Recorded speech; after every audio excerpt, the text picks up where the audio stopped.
سلام علیکہ یا نبی سلام علیکہ۔ حضرت عبداللہ ابن عباس رضی اللہ تعالیٰ عنہ سے مروی ایک روایت ہے، میں ایک دن حضور کے پیچھے بیٹھا ہوا تھا، سواری میں حضور کا ردیف تھا، تو حضور نے فرمایا اے بیٹے، اے لڑکے، میں تجھے کچھ کلمات سکھاتا ہوں، تو اللہ کے حقوق کا خیال رکھ تو وہ تیری حفاظت فرمائے گا۔ تو اللہ تعالیٰ جل شانہ کے احکام کی حفاظت کر، تو اسے اپنے سامنے پائے گا۔ اذا سألت فسأل اللہ، جب سوال کرے تو اللہ سے ہی سوال کرے، اللہ سے مانگنے کا مزاج پیدا کر لیں کہ فرمایا تمہارے جوتے کا تسمہ بھی ٹوٹ جائے تو وہ بھی اللہ سے مانگو۔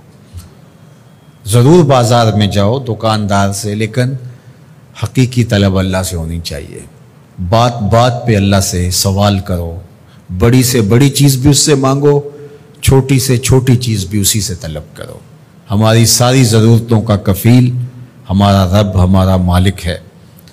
تو دوسری نصیحت یہ کی کہ جب تو استعانت طلب کرے، مدد طلب کرے تو اللہ سے ہی استعانت طلب کرے۔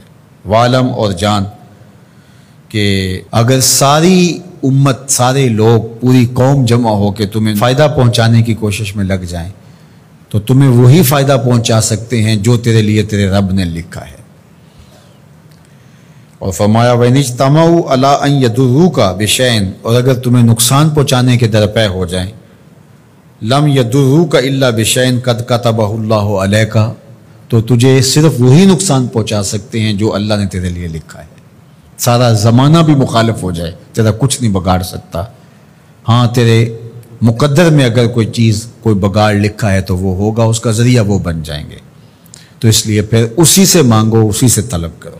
رفعت الاقلام وجفت الصحف، جو لکھنا تھا اللہ نے لکھ دیا، لکھنے کے بعد قلم اٹھا لیا گیا اور جن صحیفوں پہ لکھا تھا وہ خشک ہو گئے۔ اب کتابیں بند ہیں، تو اس لیے اس نے تیرے لیے جو لکھا ہے وہ ہو کے رہے گا، تو خام خواہ لوگوں سے ڈرنے کی ضرورت نہیں ہے، اور تیرا فائدہ، تیرا نقصان اسی کے دستے قدرت میں ہے، تو اسی سے طلب کر، اسی سے مانگ۔